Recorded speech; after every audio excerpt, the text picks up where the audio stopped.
Following on from my last video covering creating clients and completing the Attitude to Risk questionnaire, we will now move on to creating holdings. To get started, find your client. Once your client is opened, click into the holding area. Here you will see a number of different holding types. The first holding type is platforms. Here you can set up the main platform and record each individual holding within it. Once you have added the holdings, you will see a breakdown of the platform on the front screen.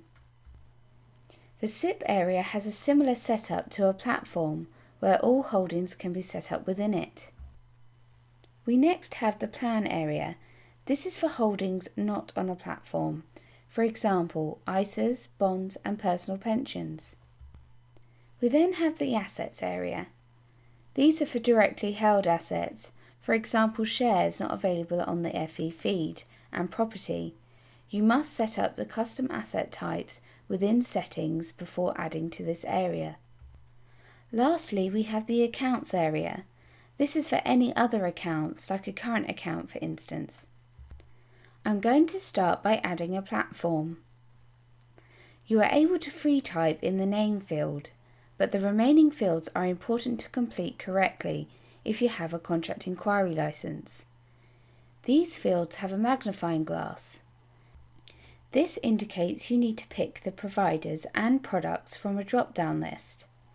You can start to type and it will search all available providers as well as all product types under that provider. You will need to complete the contract number field and select whether the policy is in force. Lastly, fill in the start date. You can now fill in the details of the platform holdings.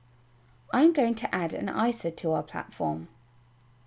Click Add under the Plans area. I will now add the details of our ISA. The only difference to the platform screen setup is the product category. This is important as it is used for electronic valuations. We will then need to add the contract number and the start date, and we can then move on to the next area. The next screen is contributions. All you need to do is click Add. Fill in the details of your client's contributions. If there is any indexation, you can select it here. Find your start date, and if they are still contributing, leave the end date blank. If you need to delete a contribution, you can do so by clicking on this cross. We will now move on to withdrawals. This area works the same as the contribution screen. Click Add and fill in the details. The next section is the underlying assets area. If you have a contract inquiry license, you will not need to fill in this area as it is completed by the electronic valuation requested in the details screen. If you do not have a contract inquiry license or the holding is not supported for electronic valuations, you can add the funds in manually. You can either type a few letters of each word in the fund to search the database, or you can type in the city code. You can either double click or just drag it to add it to the list. You can click the I button to view the fund's asset allocation. You can also view the fund fact sheet by clicking on the document button. You will then need to complete the units field to update the fund information. I am going to add 1,000 units, which will give us a valuation of just over £3,000. Finally, we have the performance area. Here you can view the historical data against the policy and track how your funds are performing. Once you have completed your holding, click Save. As we have created a holding within our retirement account, we may decide to view this from the platform itself. Click on the breadcrumb at the top of the screen to go back to the holding view. You can now view the details of the platform as well as the platform holdings and underlying assets.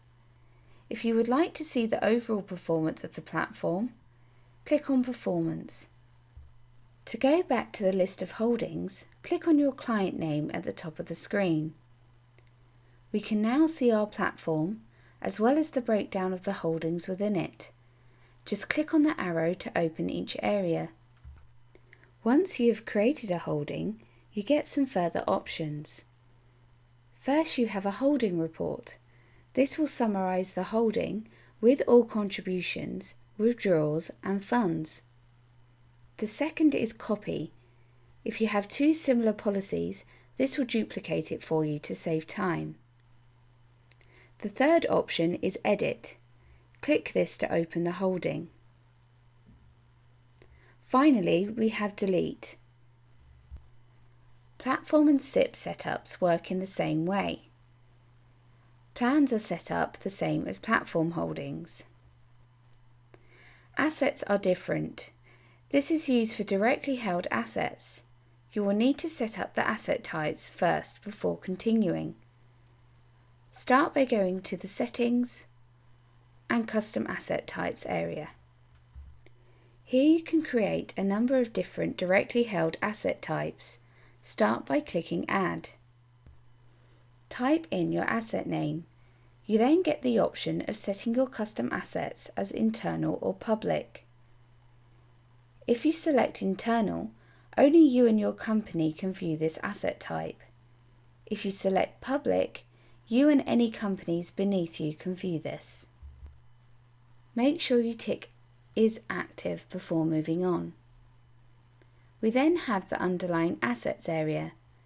This is great if you have a share or fund not available on the FE feed, as you can manually add the asset allocation.